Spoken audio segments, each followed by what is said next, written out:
So welcome friends to Yin Yoga. Just make yourself comfortable. I'm going to share a short reading with you. So just to begin this process of anchoring ourselves and soothing ourselves and just opening up space to be patient and to pay attention. So it's just really very lovely when we, open up this container where, there's really nothing to accomplish and nothing to even understand, but just to kind of sink in and just relax and soften and just allow the outer world to just dissipate and begin to pay attention to your inner world. So just make yourself comfortable in any way that you can.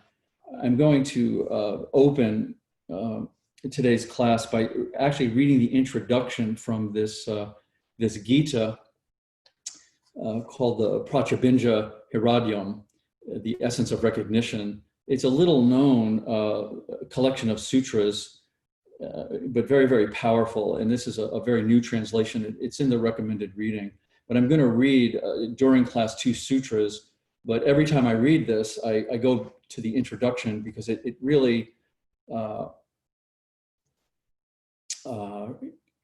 clarifies, if you will, what we're really doing, the essence of the yoga. Because I do understand when our muscles get a little tight and achy, we can start to believe that that's why we're doing yoga.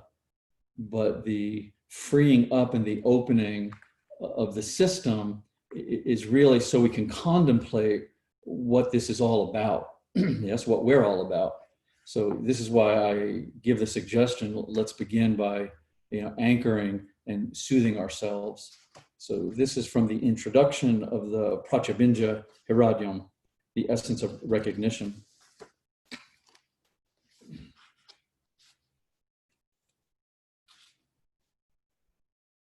The Prachabinja Hiradyam presents an overview of the entirety of the situational reality of the yogi, all that is necessary for understanding and practicing yoga. There are many thorough scholarly translations of this work already available. The body of these presentations tends to be the philosophy and technical details of the tradition that it was written within, Kashmir Shaivism. And anyone who is interested in these aspects can investigate them there. However, for anyone aspiring to practice yoga, being defined as a practical investigation into the nature of absolute reality, it is paramount to realize that spiritual teachings such as the one here presented are ultimately about nothing other than your nature, which already exists just as it is, objectively, right here, right now, not depending on any tradition or philosophy. This is what it is. You are what you are.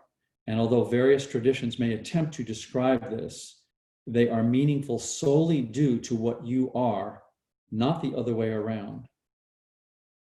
This great secret of yoga is that the immediate, concrete being of the yogi, your experiential field, is in fact the entirety of the absolute, the divine.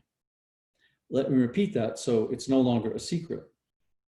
This great secret of yoga is that the immediate, concrete being of the yogi, your experiential field, is in fact the entirety of the absolute, the divine.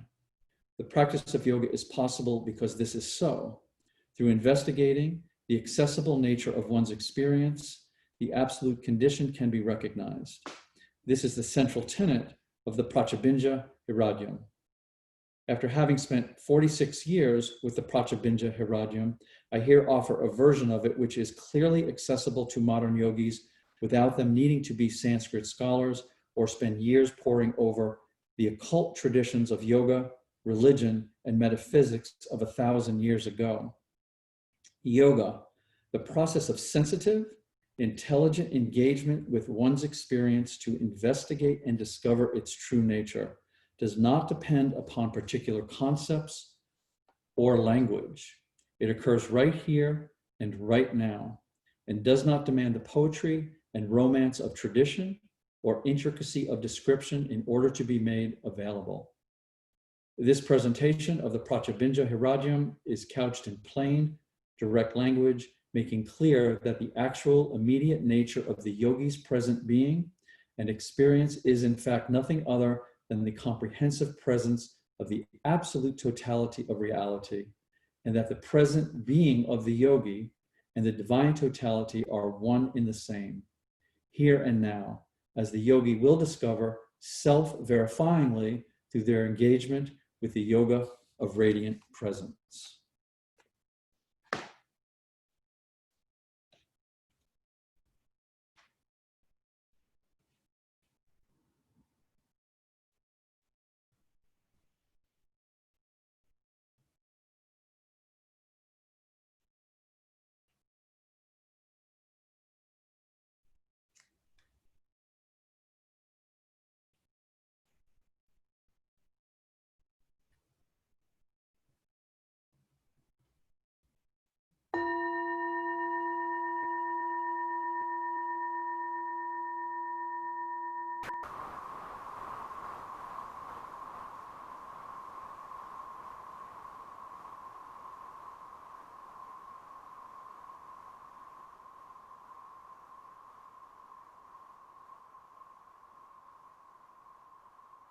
And now the meditation of yoga.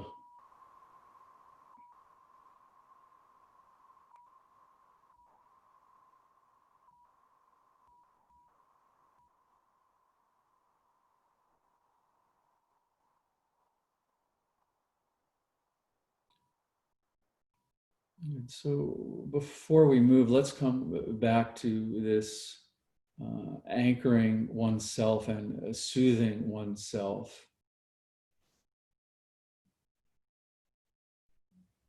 And the reminder really is that this is ultimately a contemplation. So part of the ins and outs, if you will, part of the contraction and expansion of using yoga asana is to see what it evokes, to see what arises. And this doesn't necessarily need to be an esoteric or complicated revelation or insight. We want to look very clearly at the nature of the mind, at the nature of the body, and the nature of the heart as it is, without any expectations of what we think it should be. And this can be, if we allow it, can be just tremendously relaxing, because without the sense of having to accomplish, without any sense of goals, we can start to expand, if you will, what's going on for us, how we're holding various energies, places that might want more attention, yes? So the willingness, the simple willingness to pay attention is really foundational to practicing yoga. And really, at some point, that's all it is. It's just a more and more clear and subtle paying attention to what the nature of this experience is. Because what we get to see, if we are sincere and honest in this contemplation, is that there's layer upon layer of subtlety and morphing and changing. So we don't need to, nor do we want to come to any conclusions with this. We simply want to, if you will, submerge ourselves, bathe ourselves in the nature of experience. Yeah, good. So let's get out, if you have a large bolster, this would be a lovely thing to use. If you don't have a large bolster, you can put some pillows, which I just want to support the knees. And we're going to come into the arches of the feet, the toes, and the ankles. And this is an area of your body that I would invite you to be very patient with. So if there is stiffness there or pain even, I'll show you ways to kind of release some of that pain. But, bringing this attention to your feet, affects the gait, how you walk, it affects your balance, it affects the relationship actually up into your hips through your knees. So we want to have this area of the body just as supple as any other area of the body. So what I would like you to do is just get some height, either with some pillows or with this bolster, and just put your knees up onto it.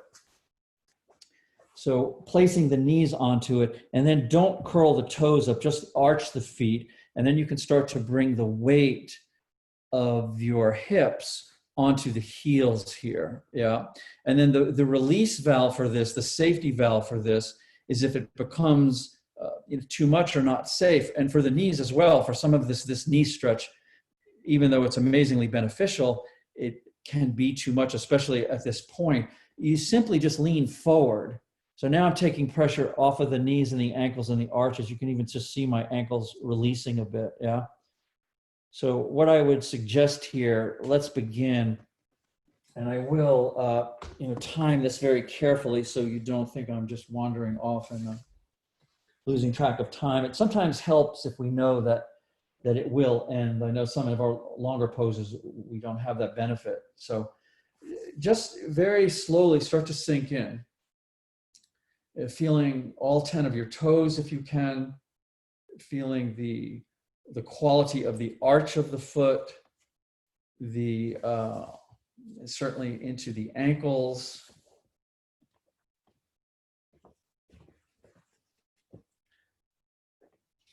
And if you're able to just simply bring the shoulders over the hips, you have the full weight of the torso then pressing into the heels here. And so we'll just start this way. We'll just start slowly feeling, and like I said earlier, be as patient as you can. So, this area of the body takes a tremendous amount of the body weight, the compression of walking and running and standing. So we want to be patient with it, methodical with it, appreciate any subtlety you can feel there. And then if you're able to, you may need to have your hands down, you may be in and out, that's perfectly okay. But if you're able to maintain this compression, then just bring your hands behind your back, and if you're able to interlock your fingers, straighten the elbows, and just bring the hands up a bit. So now we're obviously opening that rib cage and the chest. And always trying to settle into any places of stillness and equanimity. So we're not struggling with the body, but we're trying to be as close as our edge of discomfort that we can sit with it quietly, that we can contemplate what our experience is. Elbows straight, hands up a little bit. You can even bring the chin up and relax the jaw or stretch the face muscles. Good. So you can release the arms now. And then let's come forward here. So we'll just release the knees a bit. And now what I would like you to do is now, yes, curl the toes up. So now we'll go deeper into the toes. The feet as close together as possible, because I also want to go into the Achilles tendon a bit, but not quite yet. So the toes, and if you need to go down there and get that little toe involved, so just flatten the little toe on the floor, do that as well. And then a couple of things here for this toe stretch. You can hold on to the bolster if you need to. If you're able to put the fingers on the floor, you could do that as well. And then what we're doing basically is pushing the arches forward a bit and the heels up. So really, as you can see, it's pretty exaggerated to stretching into the toes. And then if you're on the bolstering, you can claw the hands and put the 10 fingers on the bolster or your pillows, or if you're able to come to the floor to do that. And I'd like to just sort of move a little bit and come into the tips of the fingers forward and then the tips of the toes. So this is just a really important connection. And then, of course, if it gets to be too much, you could bring that bolster back in and just come forward and take some of the weight off of this. Again, we won't be here too long. But this is one of my favorite things to do, especially to open a yin practice, because the nadis of the body, or the pathways of energy, or the meridians, if you will, begin and end in the fingertips and the toes. So is said. So to make this connection between fingertips and toes is really opening up and just enlivening the whole energetic pathway of the body. And then if you're able to start to bring the heels down towards the floor, and the reason I'm doing this is with the feet together is because this will affect more of the Achilles tendon. If we open the feet wide, it would bring us more into the hips. So possibly you're not feeling too much in the hips. I know I'm not. If you want the bolster or something to maybe hold on to, you can just try to put the heels down to the floor. So getting the heels down to the floor in this position is really good for the Achilles tendon. And if you're not in the habit of stretching out the Achilles tendon, I would highly suggest it, because it's an area of the body that once it pulls or tweaks, it's miserable to heal it. It just takes a really long time. So to really stretch out the Achilles tendon, the ankles, the arches, the toes, this will really affect the way that you walk, the way that you balance, your gait, everything that then travels up through the knees and the hips and up the spine.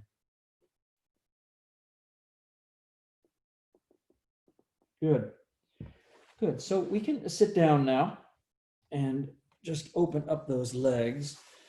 And even though that may not have been a lot, I'm just going to recommend that we lie down, open the legs out, bring the arms up over the head, and just relax in a sort of an open feet to the corners, hands, arms to the corners, and just feel that energetically, the toes and the fingers and just everything in between. We'll just take a few moments here.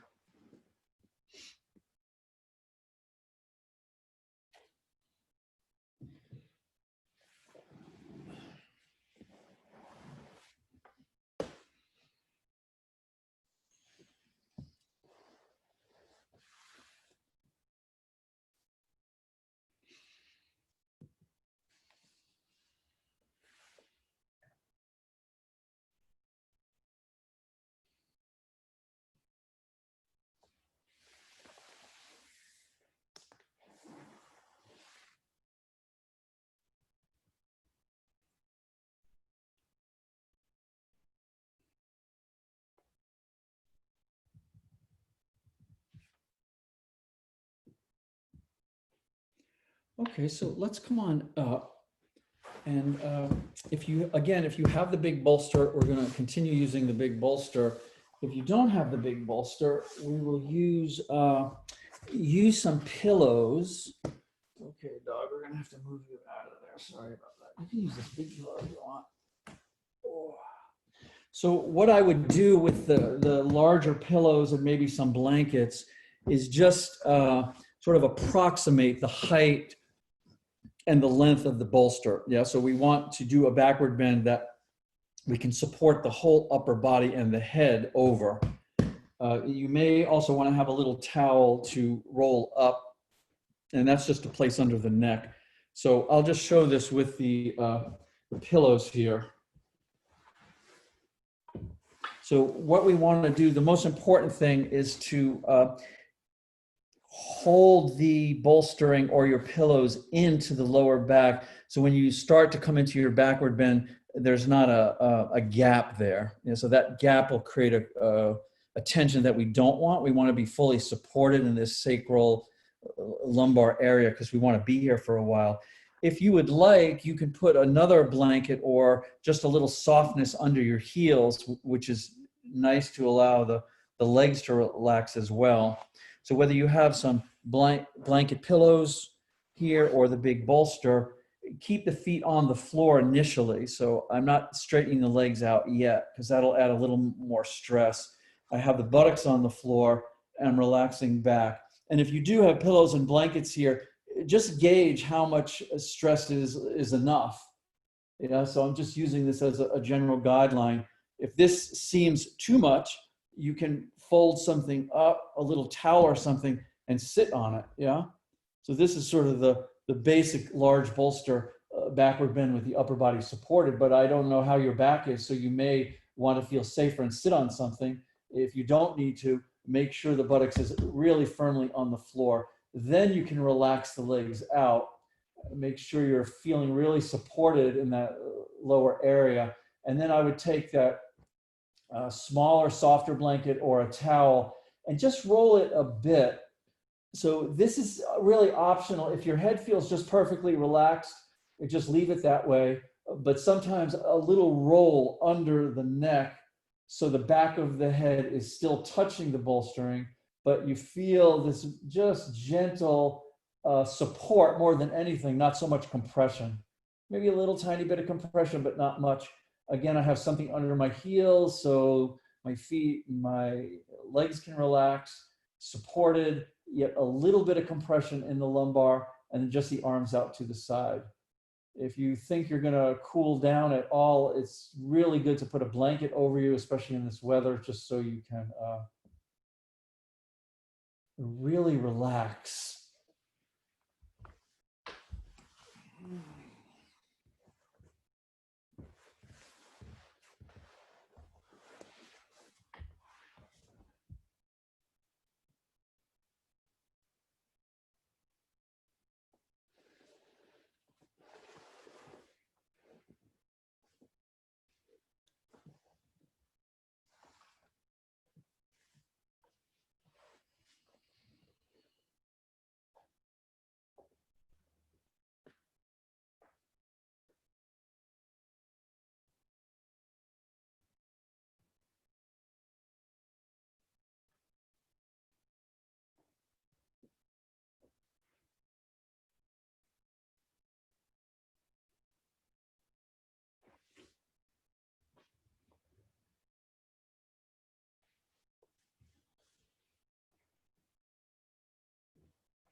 And then anything that I share with you is really just an open-ended pointer. It's just is something that can just simply pass through you or below you or above you, kind of like a gentle breeze, or it may point to something. But remembering that the contemplation is one of paying attention to really the fabric and the intelligence of your own aliveness. So we put no boundary on that. It can be really anything from something that seems, mundane and possibly distracting and ridiculous to something that can take you into a deeper and more profound insight or exploration of the body. But before you sink in too much, I just wanted to just bring your attention just a bit, like I said, just in an open-ended way, to this area of this, lumbar sacral complex area. Let's call it the lower back. And just to know that this area of the body at the level of the fascial envelope is really a continuation of a large band of fascia that's going all the way up to the mid back.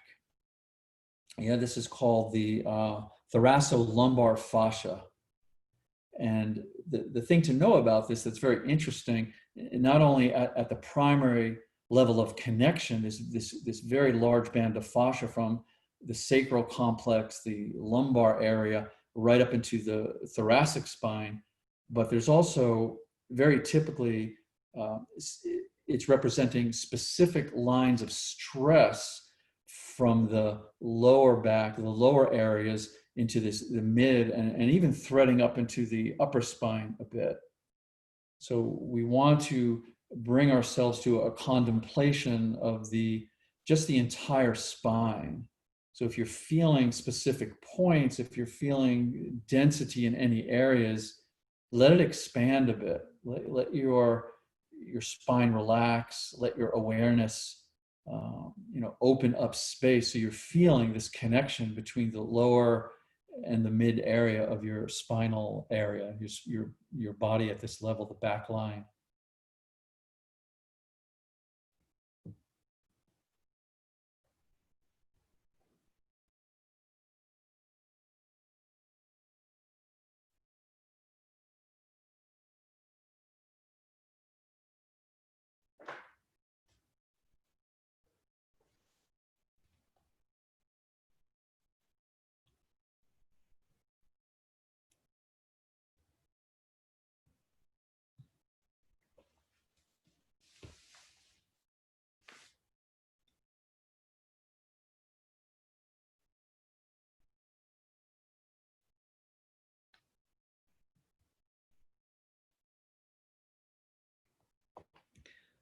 And one of the reasons that I bring our attention to this fascial connection, this band of fascia from the sacral complex up into the mid-thoracic spine, especially if you're feeling places of tightness or discomfort, is that this is the body's way of communicating with itself. So this is what I mean by paying attention. You want to pay attention to this conversation that your body is having, because it's having it for your sake. So the quality of the attention, and I don't mean a very specific focus. I just mean allowing these rhythms and these reverberations of sensation to just draw you in. Yeah, and we don't want to disturb that with any kind of overlay of meaning. No need to give it meaning. Just listen to it. Just pay attention to it. Just allow it to be in a very natural and organic way.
now that you have the rib cage open and hopefully a bit relaxed, typically I like to bring our attention to the movement and any resistance in the respiratory diaphragm. But also the rib cage itself is a really beautiful thing to explore, because most of us get stuck in the inhalation.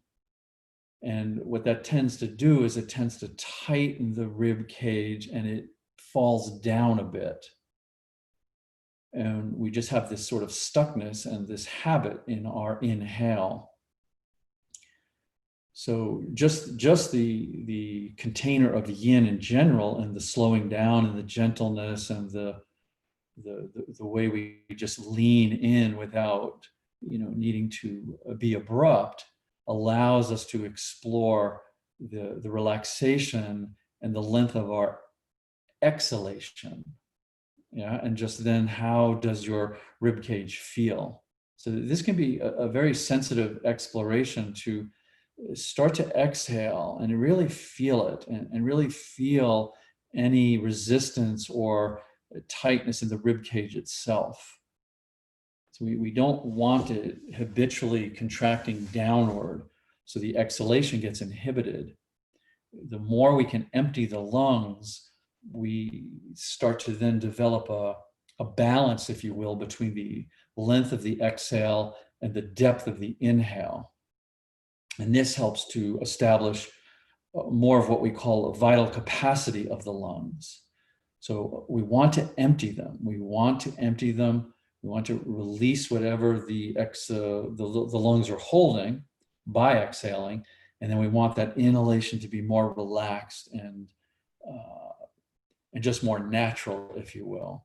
So you can use this time as you're exhaling to explore any resistance, tightness, misalignment in the rib cage itself. But just do this gently, just more intuitive, just kind of play with the exhale, see how it feels.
And just notice that the more that you slow down and the more that you just genuinely relax, that your sensitivity can just unfold.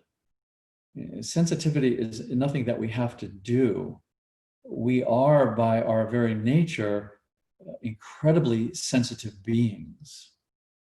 And unfortunately, this gets obscured sometimes by just layers of, layers of thoughts and unexpressed emotion and habitual movement.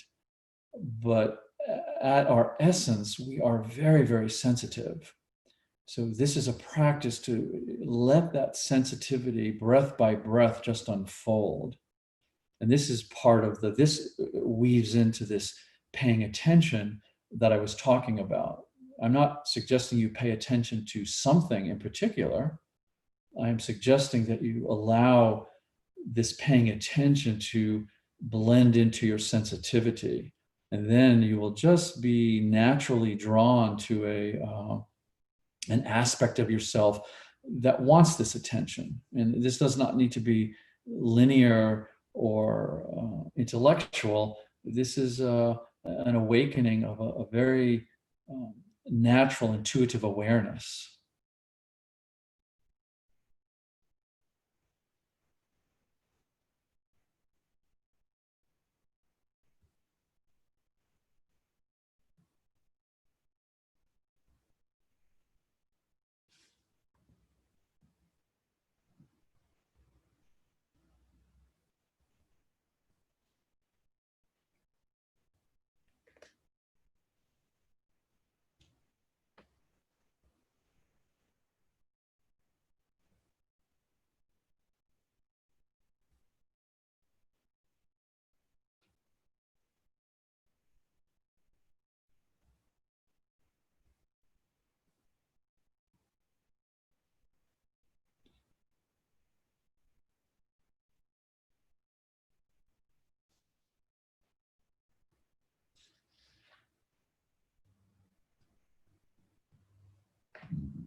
Another really wonderful opportunity to move this slowly, in and out of these, pockets of density that we're feeling, is that we can start to explore the very nature of resistance. So the tendency, the habit that most of us have is that we move into the density and right away a whole variety of reactions come up. Judgments, fears, diagnoses, many, many different things. And then we're no longer with that resistance. We're no longer with that initial visceral vibratory sensation. We're just off in a journey of, like I said, judging and diagnosing. So what we're being invited to do, the subtlety of the yoga, is to allow that sensation to be there. Yes, that's what we're doing. That's the reason for the position, the reason for the bolstering, is we're evoking sensation. And then do not apply resistance to it. And then see if you can discern the difference between the raw visceral experience and then your habit of applying resistance. And hence there we get into this little dualistic dance.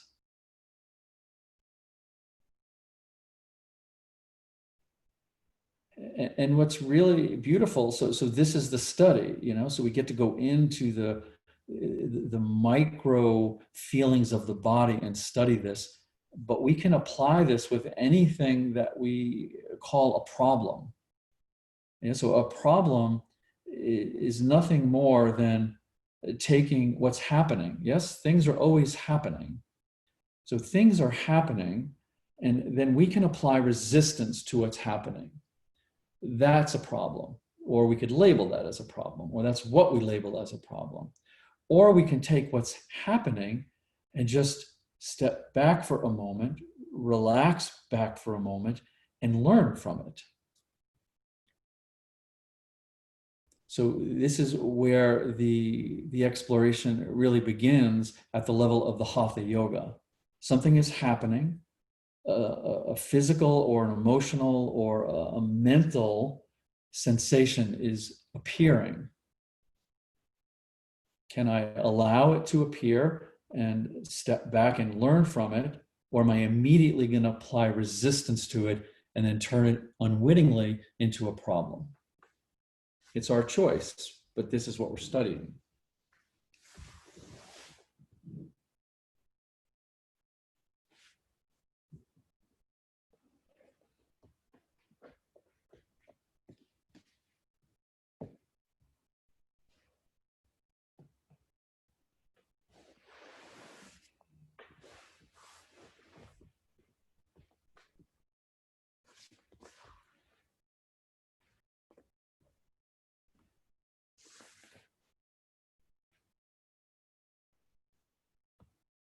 So let's gently come back to your breathing. And I'd simply like you to just balance out the inhale and the exhale. So however long or deep you inhale, equal that length with the exhale. And bring some of your focus to the movement of the rib cage, and be very sensitive to any tension, any upward movement, any downward movement, any movement horizontally, any movement vertically, possibly sensitivity between the rib cage and to the intercostal muscles.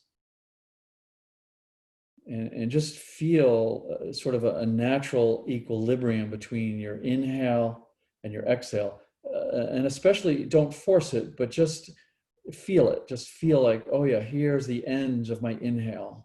Yep, it's resisting here, and it's just going to flow into the exhale. And then the same thing at the end of the exhale. No need to force it, but it just naturally wants to flow back into the inhale. And the entire time, there's this lovely dance of the contraction and movement of the respiratory diaphragm and the expansion and contraction of the rib cage.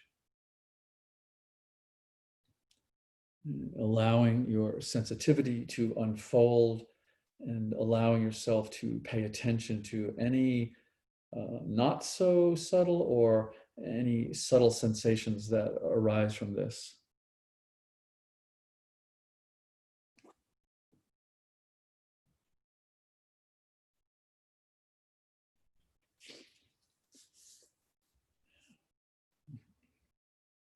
And then when you're ready, you can just simply bend your knees and put your feet on the floor. And don't be in a hurry to come out of this. Even if this seemed relatively mild, the extended compression really weaves into this sort of fascial compartments of the muscles, and it's a lot going on there. So sometimes it's nice just to elevate the hips a little bit, or let the knees go back and forth, or both of those things. It's often good to just bring the arms up over the head and kind of pull out of that lower spine. So we're going to rest after this. So really take your time with slow movement till you feel perfectly safe to come out of the lumbar area, and then just roll off of it. You might want to stay on your side for a little bit and curl up. This will bring you into a little bit of a gentle forward bend, and you can spend some time here, and then you could go flat on your back. So we'll take a good rest here, since that was a fairly lengthy backward bend.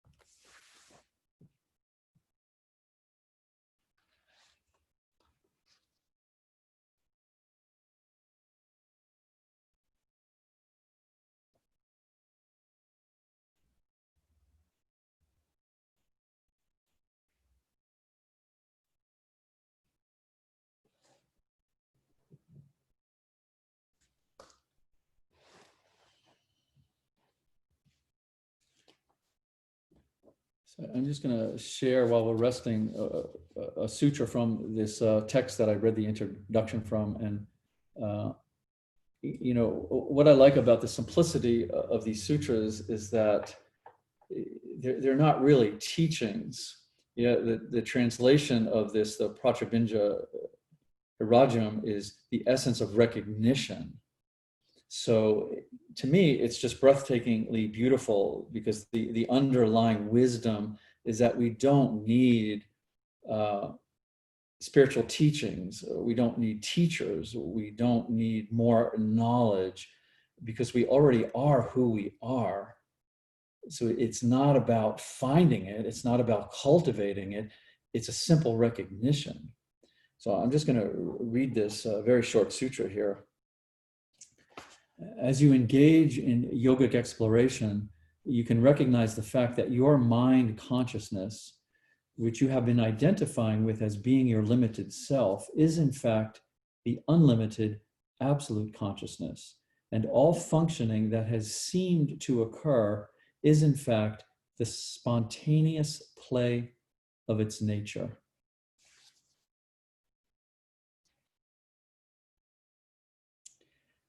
Yeah, so this may take a bit of contemplating. Sometimes when something is so incredibly simple, we have to let it sort of, you know, sift through the intellectual and semantic grabbing of it and turning it into something.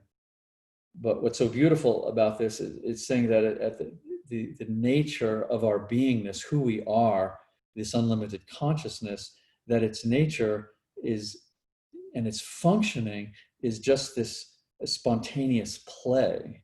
It's just expressing to experience oneself. And I think this is a lovely time to, you know, to be able to remember that, especially when we can be grounded in this true nature, this safety and this intelligence and this trust. Then whatever's playing out is playing out.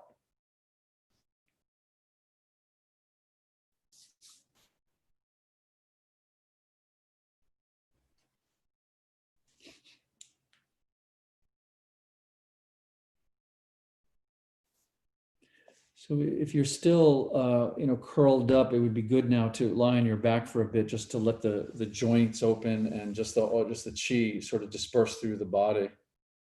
So we'll rest for a little bit longer.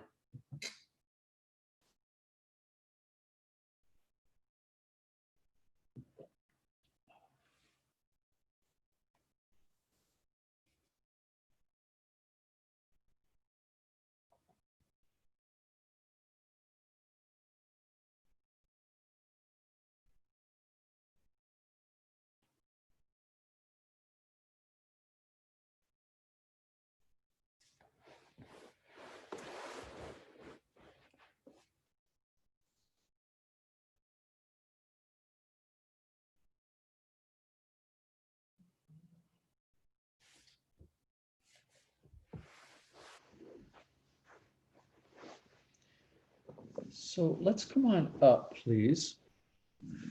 And I just want to say a little bit about this next forward bending, because typically, you know, we have rhythms in this practice, and the rhythms, obviously, you know, the fundamental rhythm of this practice is to contract and then to relax from that contraction, so that compressed energy can then reverberate and open. Yeah, so this is, you know, happening on a cellular level and to the larger systems of the body and the joints. So basically, what we typically do is we go into a position, as you know, we hold it for a time and we come out and rest and we go back, and sometimes we can extend this and go a little longer. So for this particular forward bending, I'm going to just go from one to the other and one to the other without coming out of it to rest. So with that being said, at any point, if you need to come out, if your body is saying this would be a good time to explore the release, the expansion of it, please do. Yeah, so move at your own rhythm. And by that, I mean, you know, it can be anything. If you know, we're in a forward bend for who knows how many minutes, and the body is saying, you know, I'm starting to struggle here, I'm distracted, I don't feel safe. It can be as simple as just a bit of release, just a few inches, and maybe a little bit of movement and a little bit of shaking it out, and then be like, okay, I'm ready to go back in. And you've just did that release. Or you may need or want to come out and sit up and just be with the energy. You may want to lie down and take a little longer rest. So just be sensitive to that. If you feel like things are starting to go into that protection mode, or your body's going to clench, or you're telling yourself over and over, and you're wishing it was over, or how long will this be, that's the energy getting blocked and going up into the mind. So do whatever you need to come in and out of these. So the way I'd like to begin this is let's bring the left leg in front of you. And then if you're able to bring the right leg up on top of that left calf, this would be a nice standard square position. But if you're not able to, have a little something soft in front and just open it up. Yeah. So the open square, just as lovely as the closed square pose. I'm just suggesting this because we're going to sort of unfold it naturally. So either one of these that works for you. And then take your time to really, again, what I was saying earlier about this fascial band from the sacrum up to the thoracic spine and even higher. Relax the upper body and feel this connection between the upper regions, the mid region, the lower region. And wherever you feel resistance, you want to sit and be open to learning. You don't want to resist the resistance, because this turns into something else, and we're not interested in that. We're really interested in acknowledging the resistance as the teacher, as the guide. So we don't know anything about it. We don't want to disturb it. We don't want to wish it away. We want to just open to its intelligence. So this is why we bolster if you need bolstering, relax as much as you can relax, and just allow your body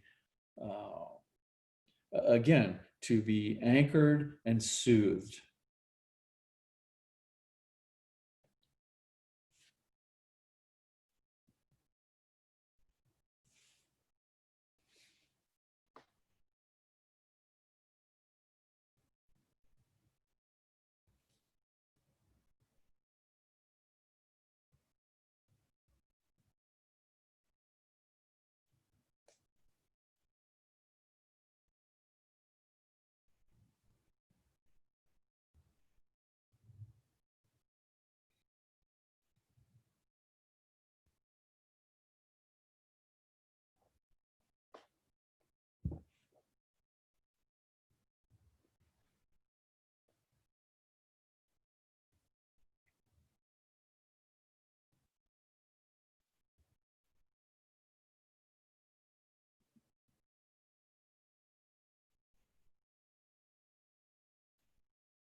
And especially, we do not need a belief system to be who we are. And often our most cherished belief systems can be our deepest obstacles. And one of the most common belief systems around this this idea of recognizing our true self is that it's going to be an improvement on what's happening. So we develop all of these techniques and these meditations and these mantras and these yogas and these practices because we're sure someday there's going to be an improvement. This is an obstacle. So we're not looking to improve the nature of our reality. We're not looking to improve the nature of our direct experience. We're simply looking to make direct contact with it. So once we have direct contact with it, then we can see, what are we doing with it? What are we doing with the resistance that naturally arises in our life, the resistance that naturally arises from contraction? Are we resisting it, or are we sitting comfortably and paying attention to it and learning from it? It's just really, it's so simple. It's really funny because it's it's like walking around looking for your car keys that have been in your pocket the whole time.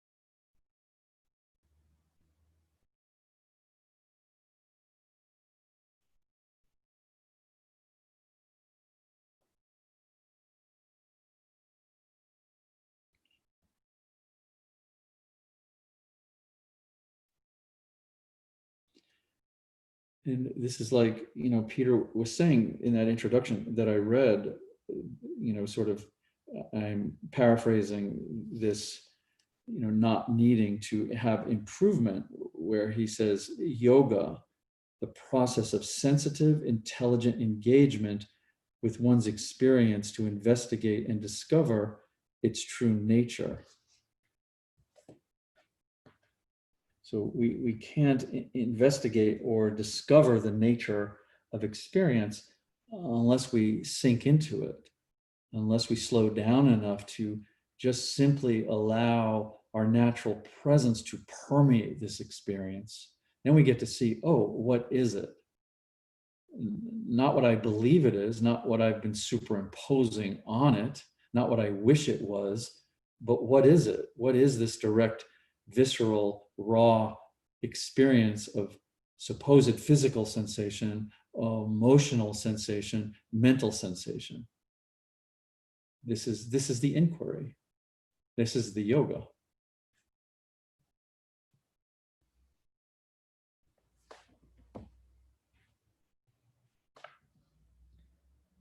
Good. So let's gently roll up from here.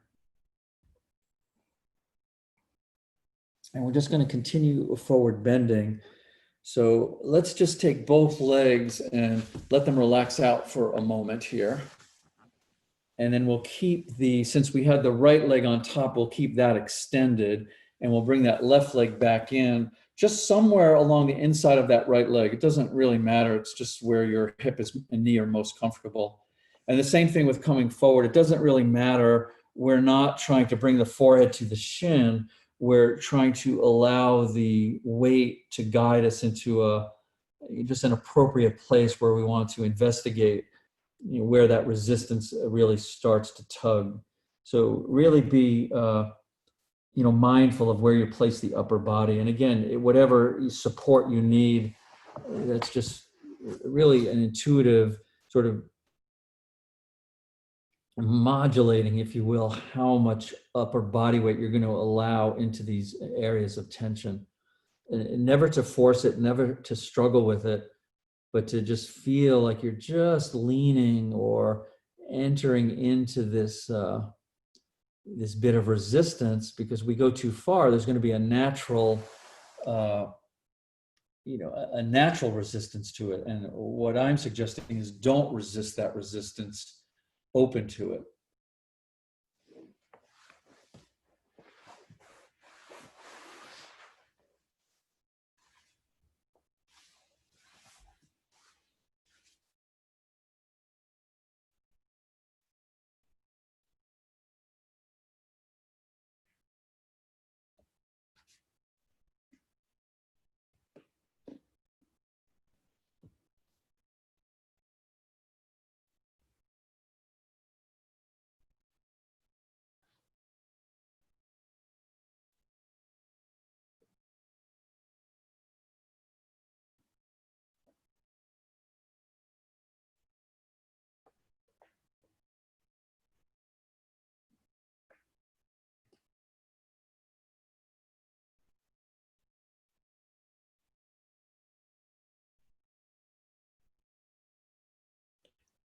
And also, making sure that you have some awareness of your sort of individual capacity for being patient with your body.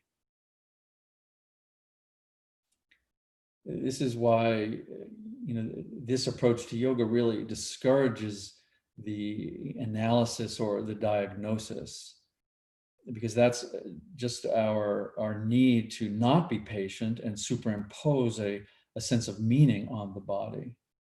So we want to get to a place where we're using the space of the asana. Yeah. So we feel a sense of internal spaciousness. And this then allows us to start to recalibrate our sensitivity and our ability to explore nuance. So this takes a tremendous amount of patience, and it also, this patience allows us then to really acknowledge how mysterious this body is, how much we really don't know.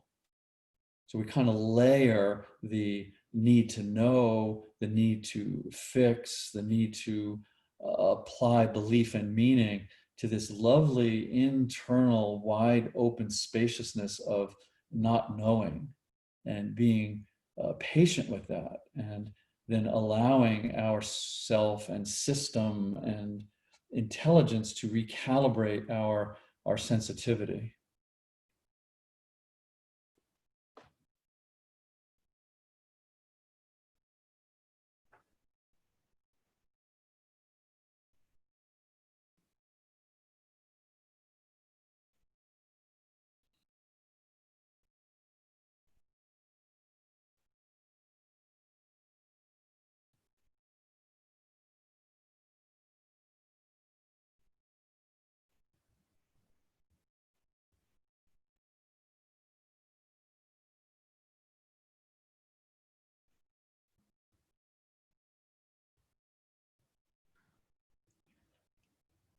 And this is also, why we, cultivate a very open-ended consciousness of our breathing, because what really is more sensitive than our breathing.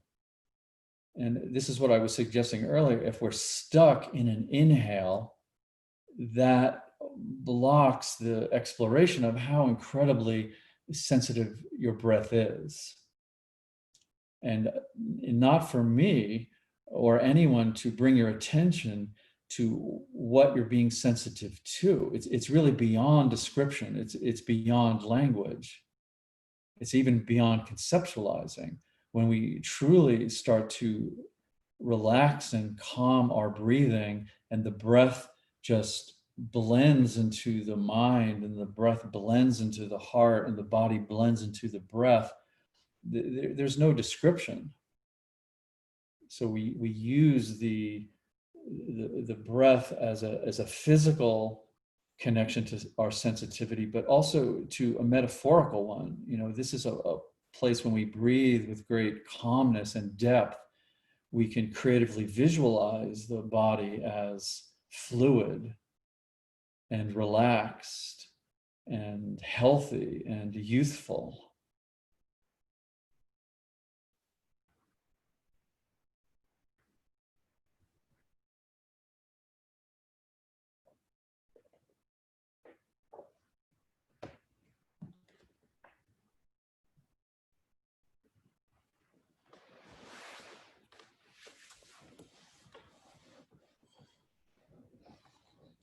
Good. So let's come on up from here.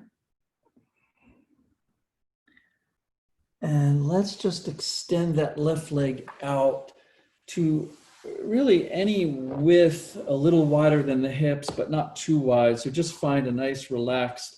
Sometimes it does help to kind of sway the hips a little bit to see where they're most relaxed and open. And then the same thing, we'll just go right back into the forward bend. So this is what I meant. We're just going to keep forward bending and keep forward bending. So if you find that the muscular tension is, asking you to relax a bit, just really withdraw. We can, learn and experience just as much from a withdrawal. It's just as valid as being in the compression. So this is the, this is really the study.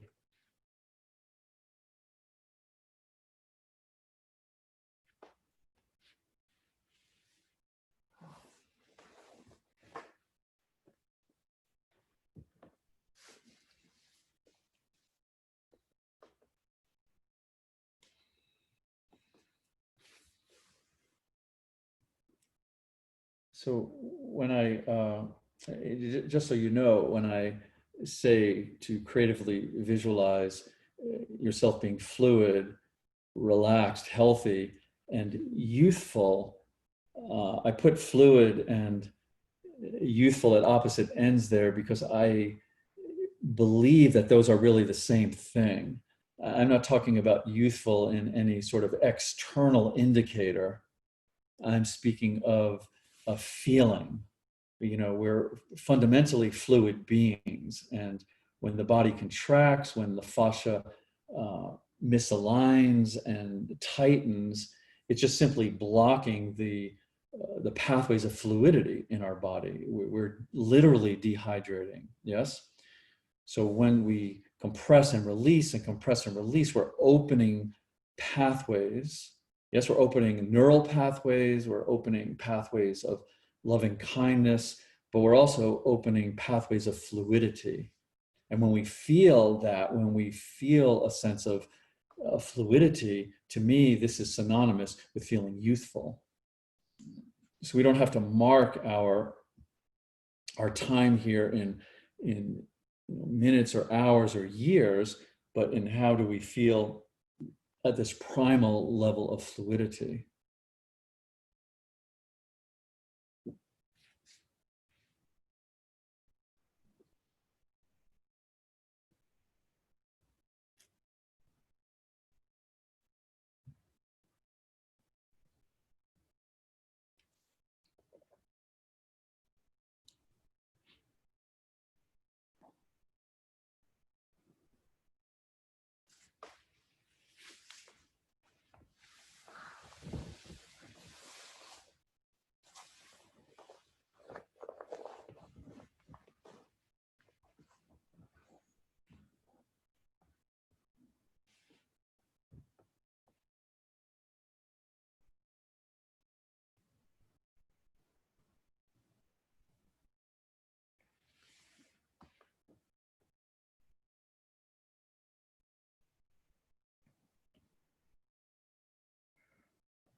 Good. So let's come on up from here. And we'll just reverse it and we'll bring it back in. So this time, once you've rolled up, we'll keep that left leg out and we'll bring the right leg in. And just notice that I'm not contracting my quadricep or activating my foot. We don't want that muscular tension. We want the framework as relaxed as possible. So then when we find that restriction, that resistance, that tightness, it's not as much muscular as it is this sort of blending of fascia. And so that's what we're really after. So it's a little bit different than stretching where we're pushing the muscle. We're really trying to relax the muscle. This is why we feel very free to use the bolster so the muscles can have a little space. And it's this, container. The fascia is wrapping, containing the muscle. It's also embedded in the muscle. About 30% of your muscle is fascia. So the more we, and this is very general, but the more you relax the muscle, the more the fabric of the fascia, which is just a very different thing, can receive this compression. And that's what we want. And ultimately, when that starts to release these fascial compartments, it makes more room for the organs and the muscles and the pathways to breathe and have more space, around the joints as well.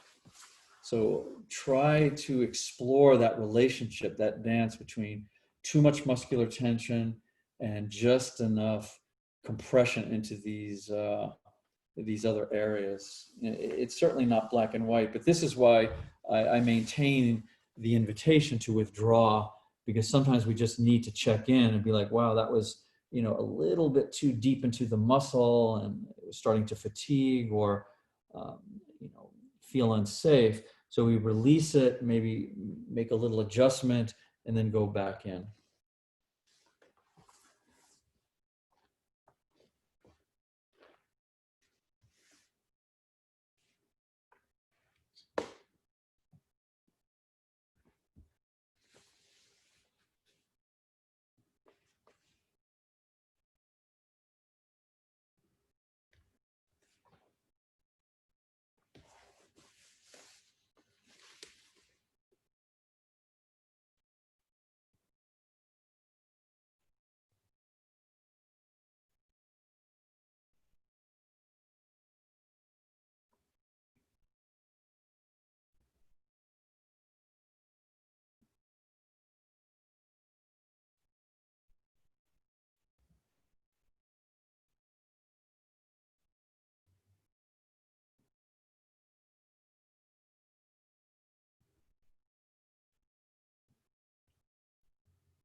And then, part of this sensitivity is, allowing yourself the openness. And we all have this capacity. It's just an intuitive capacity that sometimes it's very valid, and we are working structurally. And sometimes we can feel the resistance of the structure of the body, whether it's muscle or fascia, joint, bone. Other times we're more feeling just a flow, that we're actually able to intuit this fluidity that I was talking about earlier, where the blockages, the body feels a little dehydrated. The tightness isn't so much structural, but it's more fluid. And then other times it's more energetic. It's just the vibrational energetics of the body. And you have this capacity. You already have this capacity. It's not something you have to cultivate. So this is what I mean, that the structure of the asana is to allow you to recalibrate that sensitivity, but let it naturally unfold. So we want to be open to where our attention is drawn to.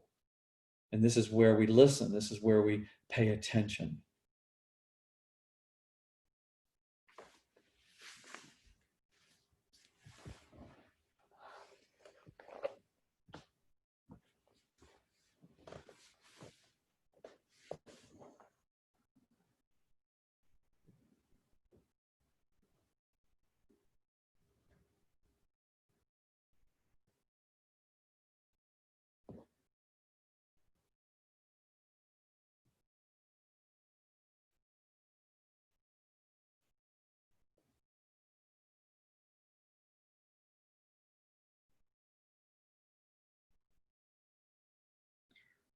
So let's come on up from here.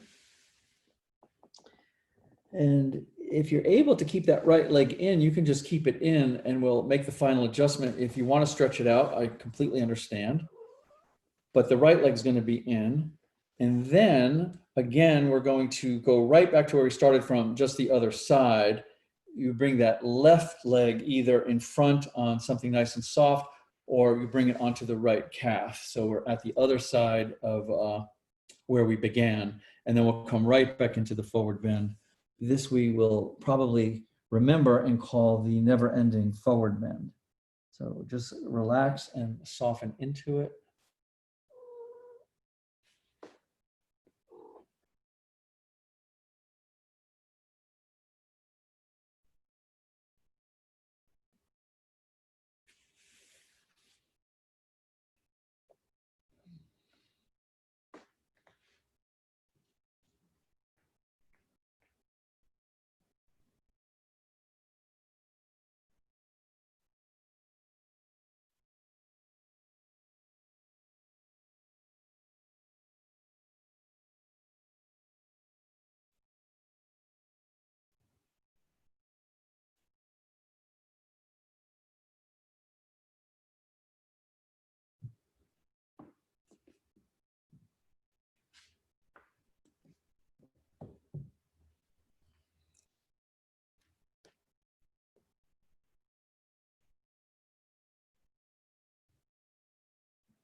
And so here in this frontal space, instead of having the rib cage expanded as we did in the backward bend, we have now this compression into the frontal space. Just as interesting to explore the exhalation and the movement and the sensitivity of the rib cage itself.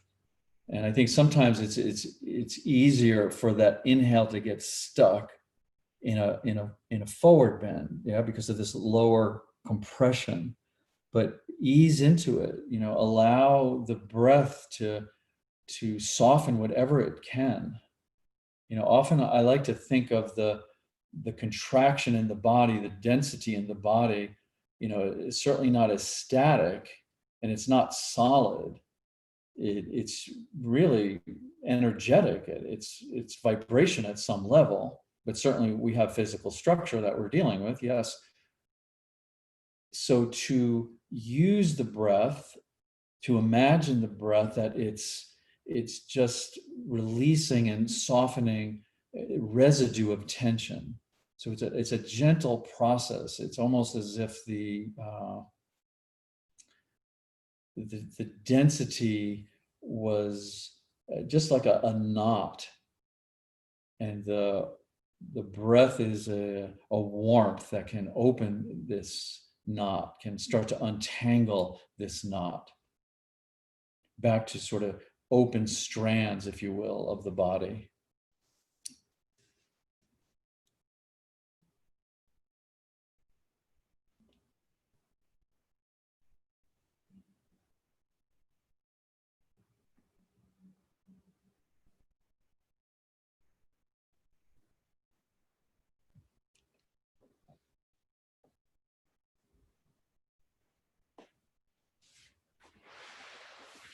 Good. So let's come on up from here.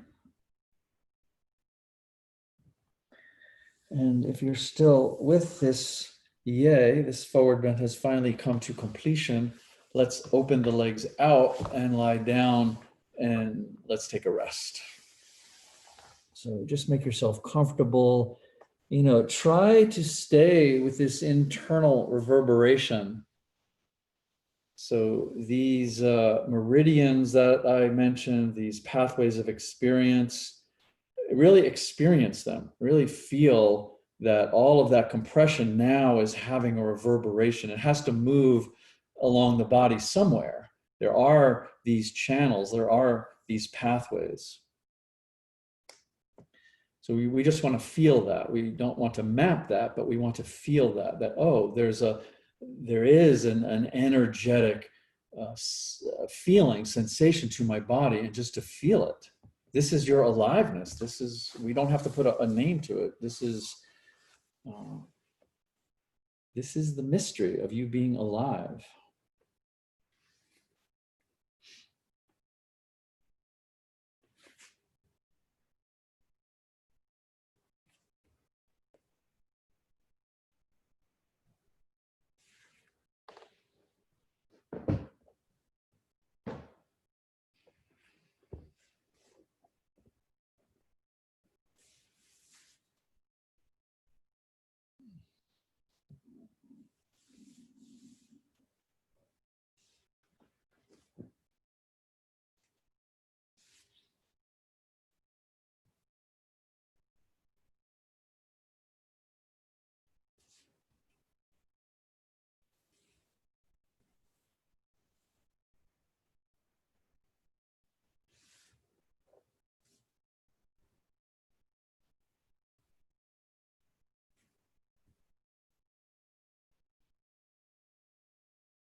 and I really do want to emphasize that yoga is a contemplation, not so much a meditation, but a contemplation to hold a certain aspect of your presence with what's happening.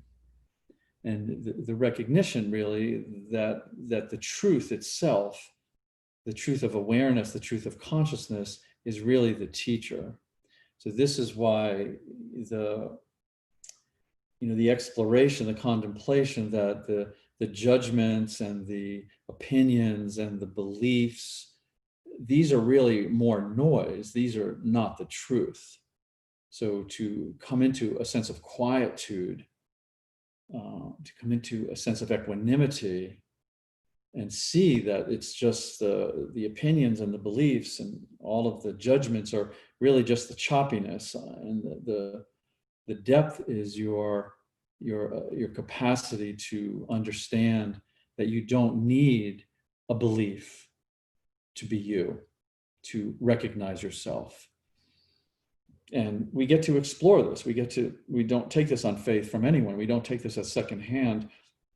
We get to see that when we start to drop this self-image, this self-identity, these, like I said earlier, these cherished beliefs, which can make us very uncomfortable.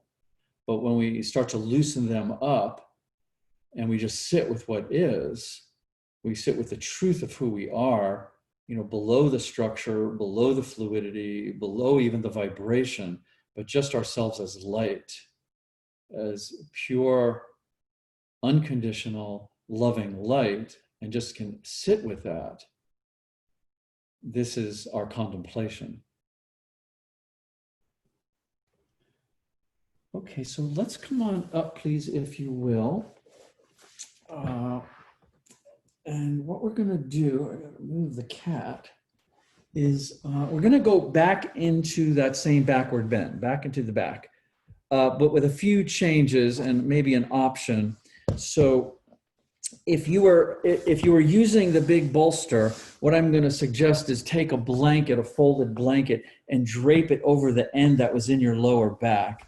So this is going to then just create more compression, as simple as that. If you had your pillows stacked up to come into this backward bend that supports the torso, then what I would do is I would roll, I would make a roll of another blanket. Yeah, so that's pillows and blankets and rolls, and just place the roll on top of your pillows to create that additional stress, if you will, into the lumbar spine. So you can do that. So what I'm suggesting is, if you have the bolster, to drape something over it, and we can come into the backward bend the same way we did. So this is definitely going to be a little bit deeper. So we've just sort of progressively going into it, and then you can relax the legs out and come into it. So yeah, this is much more significant. You can feel it. And then you can sort of gauge how much you want or how little you want by just folding the blanket more. An option to this, if you would like, with or without the blanket, I'll just do it without the blanket, is to, the second time around, to bend both knees back. Yeah, so if you have this capacity to bend the knees back and sit between the heels, it's best here. So now my buttocks is on the floor, and this will support the lumbar back a little bit, and then use the support and come over it. So if you like this, yeah, it's just adds lots of intensity, as you can feel or see. So this would just be an option, but it's your choice. Again, always better to set up so you can spend the time. In and out is not preferable. Some practices it is, but this is more for the compression to really, really seep in. That's what we want, sort of this permeating compression. So this is my initial suggestion if you have the bolster. Yeah. If you have the pillows, make a roll, so you're just accentuating that backward bend. Okay.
And just always, making sure that that you feel safe,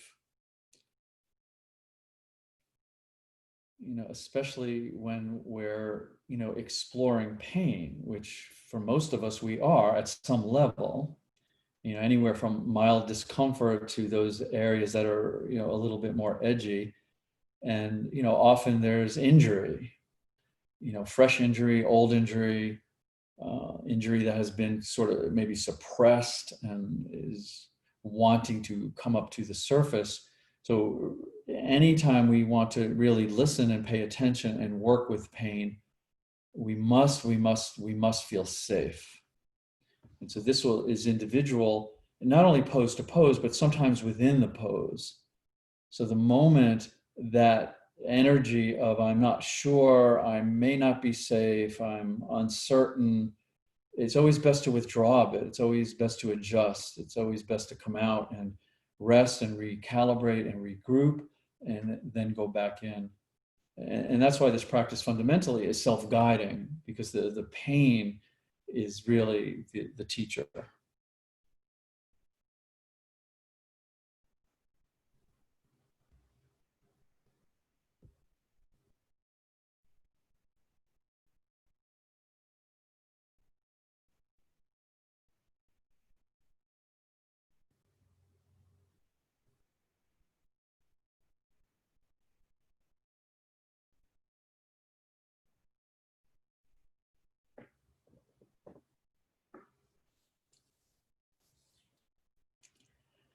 And that's not to say that the discomfort cannot reach certain levels of intensity.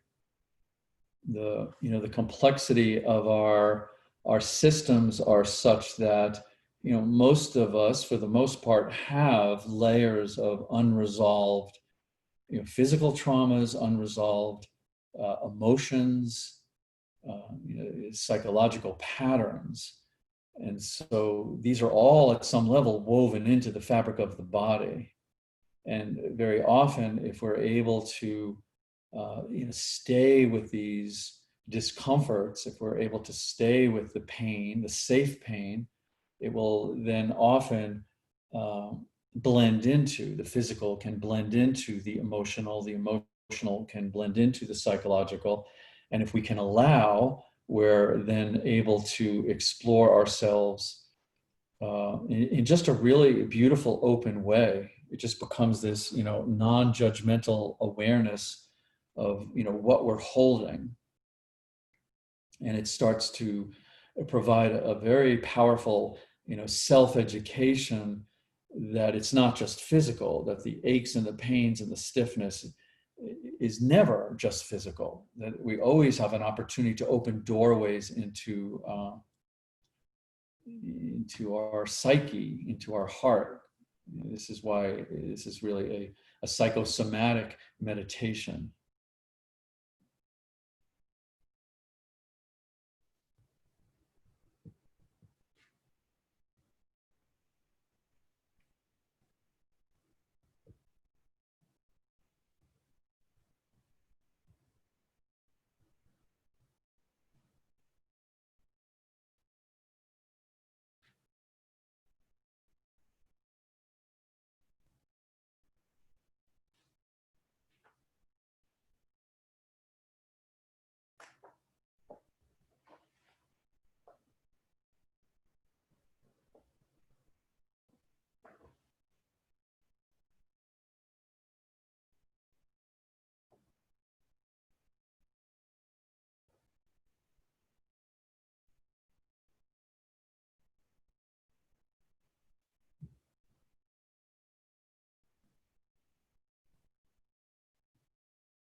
awareness to the gentleness of your breathing, and allow yourself to relax below the structural sense of yourself, the emotional sense of yourself, and allow this gentle breathing, almost as a wind, to just weave into your vibrational self. So just feel this as a very organic blending, a melting, this gentle wind of the breath, weaving and melting into your sense of your vibrational self. And just know that this breath is the same breath that is shared by all living things. This is the same breath that is shared by the cosmos itself. So your vibration, the vibration of the universe, your breath, and the breath of the universe.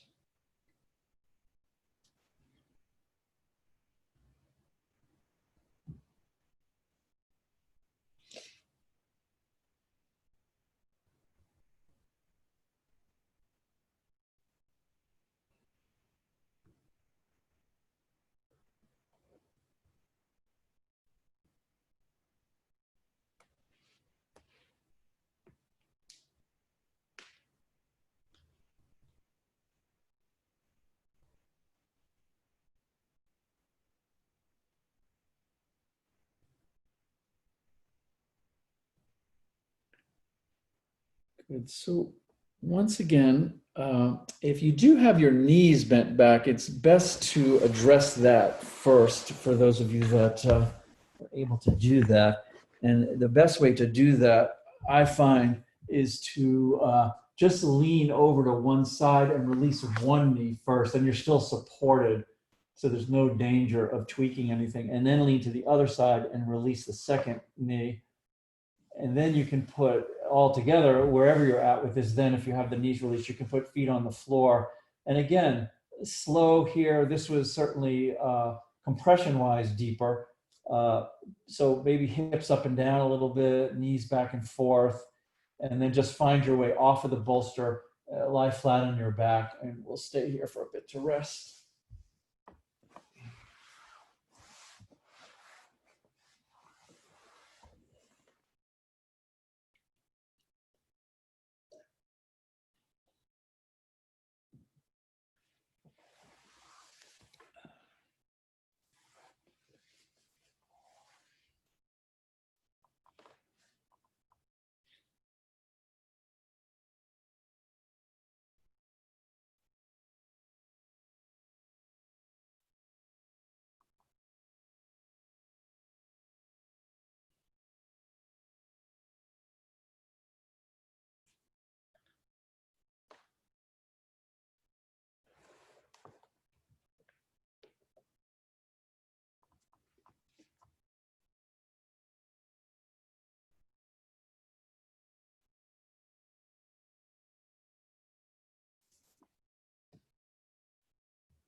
You know, and what I was saying about resistance earlier, this is something that you can explore all the time. You know, yoga has become sort of an idea that it's only when we're doing asana and we're on a mat, but yoga is really just a container to explore a duality. It's a container to explore how we're giving meaning to different things and then responding to that meaning. So resistance is everywhere. You know, we find resistance to the world, we have resistance to others, to just our habits. No trouble finding resistance. So what I'm suggesting is that things are always happening. Always, things are happening. That's very obvious. So when things are happening and a sense of resistance comes up, we have a choice. We can either resist that, and then we can call that a problem or something to be fixed or whatever. Let's call it a problem. So we've created a problem by resisting that basic resistance that came up from things. Or we can just sit with that resistance. We can just observe that resistance and see if we're open to learning. And it's lovely because this is this is the contemplation. This is the level where we're beginning to see, to contemplate, to discern that there is no body separate from the mind. There is no mind separate from the body. So whatever it is that is arising in our experience, we don't have to resist it. We can sit with it. We can listen to it. We can learn from it. And oftentimes, if this becomes a practice, we can also undo that a bit. So if we find ourselves identifying something as a problem, we can then take some steps back and see, well, where is the point that I started resisting the resistance? I started to resist what was just happening. And it's interesting to see the freedom that we can cultivate in our own mind. That just as we carry around these physical patterns, we have so many unconscious mental patterns. The mind is mostly habits and patterns. So when we begin to play with that, when we begin to lighten up about that, this is our yoga. It doesn't have to look or sound a certain way. Our yoga is just our capacity to explore the illusory nature of duality, if you will. Okay, so if you're on your back, stay on your back. And if you're not on your back, maybe get on your back. And what I would like to do is I just like to put the feet flat on the floor. And let's take the left leg and put it over the right leg and squeeze at the thigh so that knee is all the way over. It's not the ankle on the knee, but it's the top of the right thigh squeezed up against the bottom of the left thigh, just like you're sitting crossing your legs. And then typically what I do with the left leg on top, I go to the left because it's weighted, but I'm going to suggest this time we're going to do both sides, but keeping the left shoulder down, take it all over to the right. So the left leg is on top, but we're letting the whole thing just kind of fall over to the right for a bit with the left shoulder pretty much staying on the floor. It's going to want to roll up to take the tension out of the twist. So you can adjust that right foot a little bit if you need to put that somewhere else, but we'll just bring this whole twisted root thing here over to the right for a bit. Twisted root thing. I wonder what the Sanskrit is for that.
And so what is this that you are experiencing?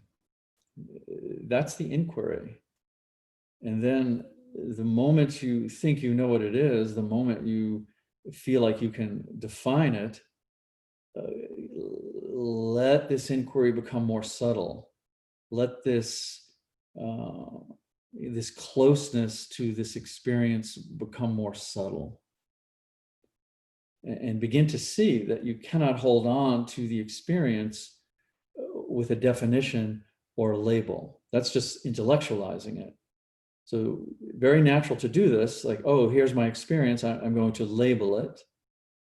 And as soon as you do that, let that soften and allow your sensitivity to recalibrate and get a little closer to it. And see where it takes you. It's just fascinating. You know, it's fascinating when we, slip below this mental conditioning, slip below the, the habits of the mind and the habits of our semantics, and just feel presence, energy. And then even those labels get more subtle, get more subtle.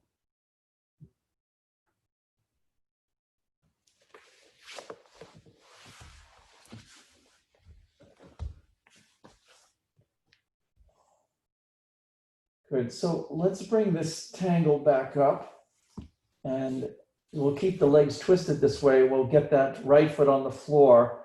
So you may want to readjust your pelvis a bit. And this time we're going to try to keep the right shoulder down. Now we'll have the weight of that left leg on top. And again, you may want to adjust that, that right foot and just let the whole weight of it pull you over to the left this time.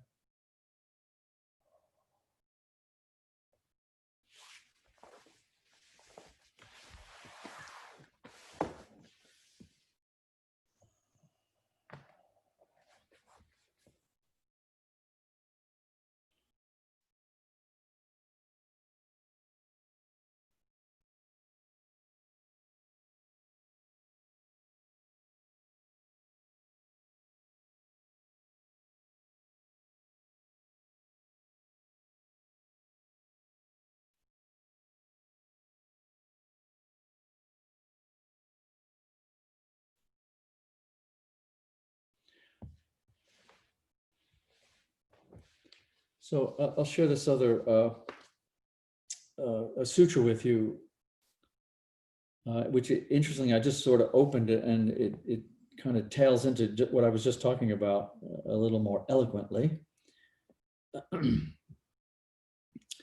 All philosophies, all schemes of description, all human analytical thought, religions, philosophies, sciences, spiritual paths, all theories, etc., are of nothing other than the absolute, the infinite, nonlinear, miraculous way that it is what it is, enables it to seem to be in all these various different ways that these systems of thought describe or imply. But of course, all thought fails to accurately indicate its true nature.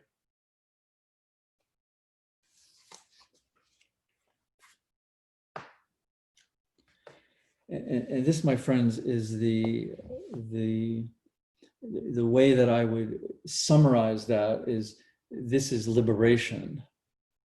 Liberation is when we can relax into our true nature without complicating it, but just as a simple, pure, open field of awareness, and be able to see that everything that emanates in our objective experience is just simply an expression of that.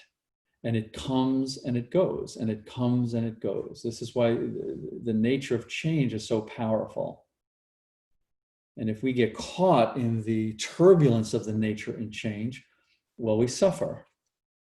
If we sit into this open, infinite field of awareness and just observe that everything is changing, coming and going, that is liberation. Again, we don't need to change anything. We simply make contact with that essence that we are and just watch the show. Enjoy it, possibly, or not. It's all the same. Be scared by it. Sometimes a scary show is good. Sometimes a funny show is good. Okay, so let's bring the legs back up. And even though it seems like we did both sides, let's just switch them up. So this time we will put the right leg over the left, so a nice twist. And instead of going to the right, let's go to the left first. So right shoulder on the floor, let the whole situation go over to the left. If you need some support under there, please do. But try not to let the right shoulder roll up and over too much. This just compromises the whole angle of the twist. So we're not trying to force it or be technical, but we just want that weight of both of these legs to draw you into all of these threads of whatever's going on in the lower back.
Good, so let's bring that all up now.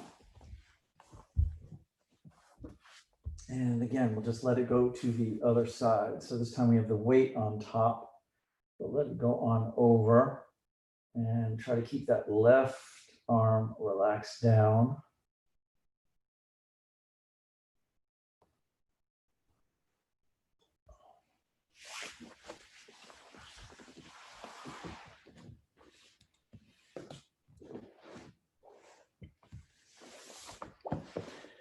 And I think it is, you know, especially in a position like this, when we're twisting and shearing, you know, to appreciate that the different areas of the spine, the sacral spine, that's, you know, sort of wedged into the pelvis, the lumbar spine, the mid spine, the upper spine, you know, structurally, they're very different in terms of their functions and how they hold our weight and stresses.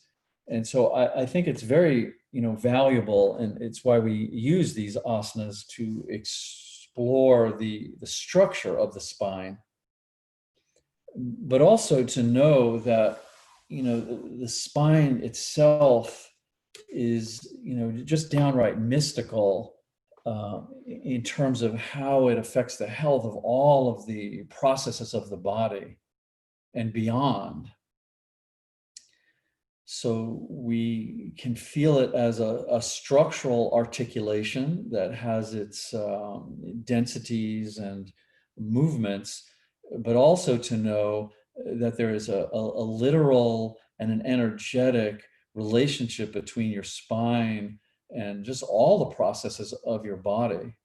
And just in a way, the reason I say it's mystical, because it's at some point, it's really beyond our ability to comprehend. And, we could spend a lifetime, mapping that out, and people have, but the yoga is just to really feel that, to feel that we're working on this body that is just, so complicated and so intelligent. And so, part of it is doing the sort of the structural, the asanas, exploring that, feeling that. But on another level, it's really cultivating a real faith in the body, to have faith that this deep intelligence that that got us here, that created us, is also maintaining us and sustaining us, and to connect with that, not intellectually, but to feel that there's this essence of intelligence and information that got us here, is keeping us here, and will, I don't know where it's taking us. Okay, so let's bring that tangle back up and allow your legs to stretch out and relax. So let's just relax here for a bit.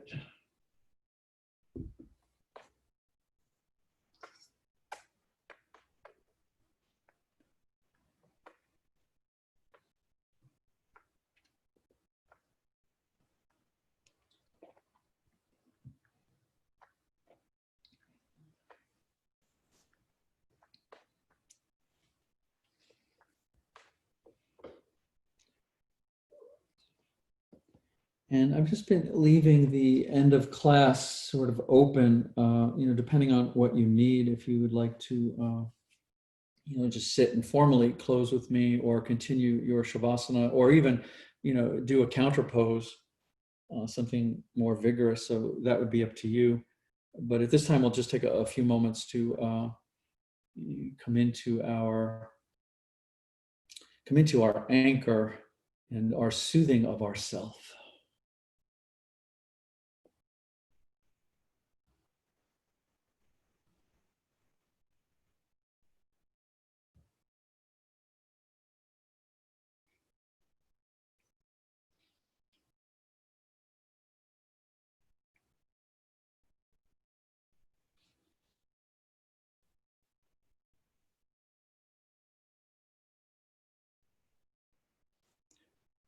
I searched for God and found only myself.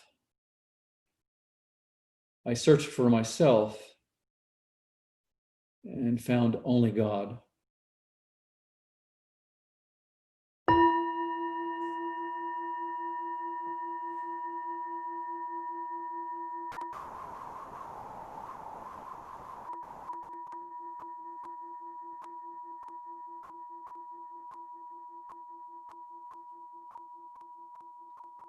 I thank you.